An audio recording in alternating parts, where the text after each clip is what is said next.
যে কোনো দল তার প্রয়োজনে যে কোনো ক্রিকেটারকে, যেহেতু ওই পার্টিকুলার ক্রিকেটার সেই দলেরই অংশ, নিয়ে আসতেই পারেন। বাংলাদেশের ক্ষেত্রে একজন ক্রিকেটার যিনি 14 তারিখ পর্যন্ত দলের মধ্যে ছিলেন, দলের হয়ে খেলেছেন এবং ওয়ানডে সিরিজ জয়ী যেই দলটা সেই দলের সদস্য ছিলেন, এবং 14 তারিখেই ক্যাপ্টেনের ইনজুরি হয়েছে যিনি টি-20-র অধিনায়ক লিটন কুমার দাস। সেই লিটন কুমার দাস প্রথম ম্যাচে খেলতে পারবেন না টাইপের একটা ভাইবস আমরা 15 তারিখের মধ্যেই পেয়ে গিয়েছিলাম, বুঝেছিলাম। তারপরও ব্যাকআপ ক্রিকেটার হিসেবে সৌম্য সরকারকে রাখা হয়নি, তাকে পাঠিয়ে দেওয়া হয়েছিল সাতক্ষীরা থেকে শেষ পর্যন্ত সৌম্য সরকার ঢাকায় ব্যাক করেছেন। তার আগে যশোরে গেছেন, যশোর থেকে এয়ারপোর্টে নেমেছেন, তারপরে আবার মিরপুরে গেছেন, মিরপুর থেকে আবার এয়ারপোর্টে এসেছেন, এয়ারপোর্ট থেকে পরশুদিন অলমোস্ট সন্ধ্যাবেলা, যখন আসলে কোনো প্র্যাকটিস করার কোনো সুযোগ ছিল না, সূর্য ডুবে গেছিল, ঠিক সেই সময়টায় তিনি চট্টগ্রামে নামেন। পয়েন্ট নাম্বার 1, এই সৌম্য সরকারকে without any practice, preparation, mental একটা ব্যাপার স্যাপার থাকে না যে খেলার জন্য আমি আসলে প্রিপেয়ার্ড হচ্ছি, মাঠে নামিয়ে দেওয়া হলো।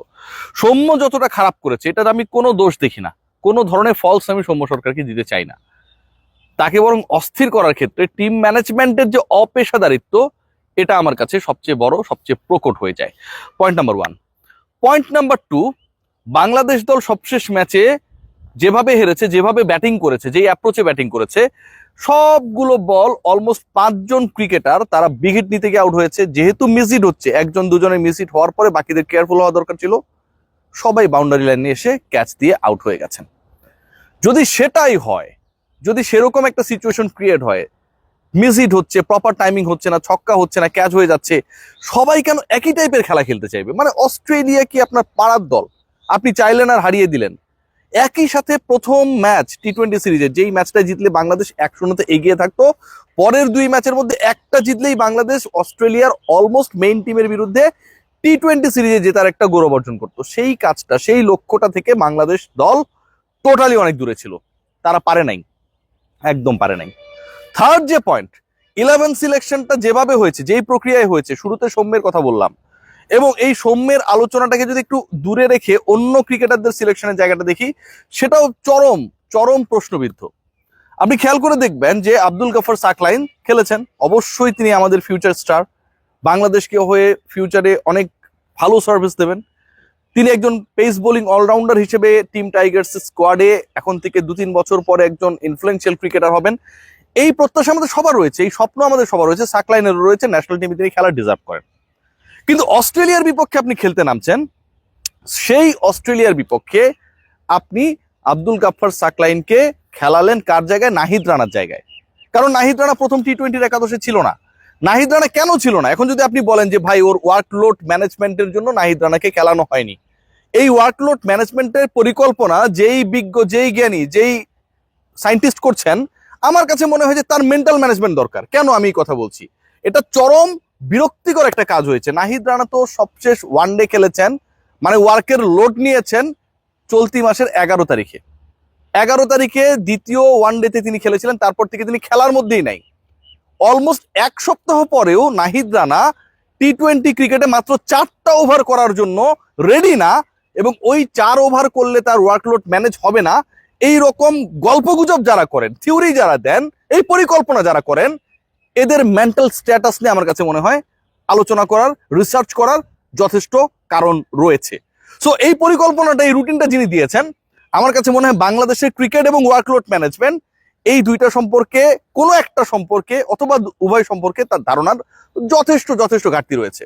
আপনি প্রথম ম্যাচে নামবেন ভাই, অস্ট্রেলিয়ার বিপক্ষে প্রথম ম্যাচে নামার আগে আপনার পরিকল্পনা থাকবে, you have to ensure the presence of your best cricketers. Nahid Rana 6 দিনেও 4 ওভার বল করার জন্য ফিট হতে যদি না পারেন, তাহলে তাকে তো স্কোয়াডে রাখারই দরকার ছিল না। আমার জন্য তো সবচেয়ে ইম্পর্টেন্ট ম্যাচ হচ্ছে প্রথম ম্যাচ। নাহিদ রানা নাই, গাফফার সাকলাইনকে আপনি খেলিয়ে দিলেন।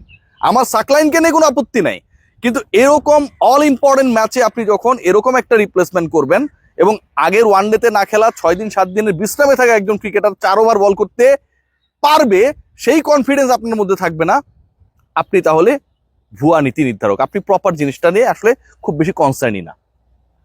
থার্ড যে পয়েন্ট, এটা আরো ভয়াবহ, নাহিদ রানা খেললেন না, এবং এই নাহিদ রানা না খেলার কারণে আমরা যদি খেয়াল করে দেখি, বাংলাদেশে বোলিং ডিপার্টমেন্টটা আসলে ওই রকম ক্লাসই ছিল না।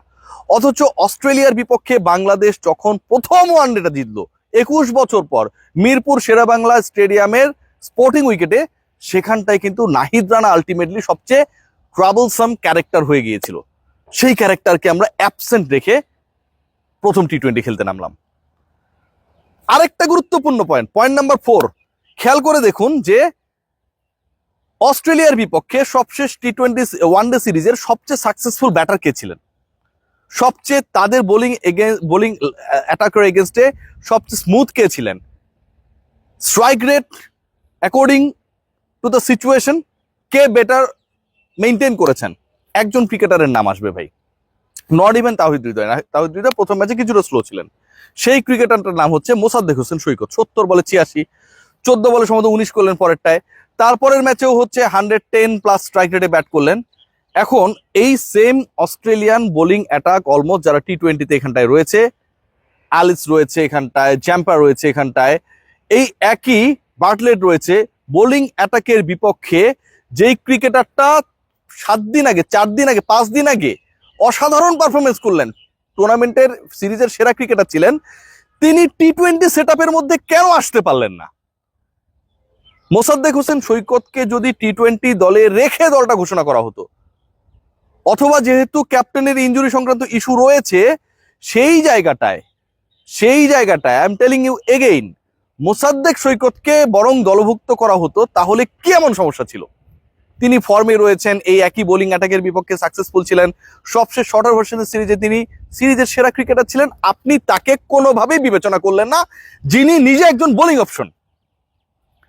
বাংলাদেশ দলের পরিকল্পনা যারা করে, এবং এই পরিকল্পনা করার ক্ষেত্রে যাদেরকে এই মুহূর্তে প্রেসিডেন্ট তামিম ইকবাল পূর্ণ 100%, 200%, 1000% স্বাধীনতা দিয়ে রেখেছে, আমার কাছে মনে হয় দলটাকে ডুবানোর জন্য এই সকল বস্তা পচা পরিকল্পনা অ্যান্ড এক্সিকিউশন যথেষ্ট।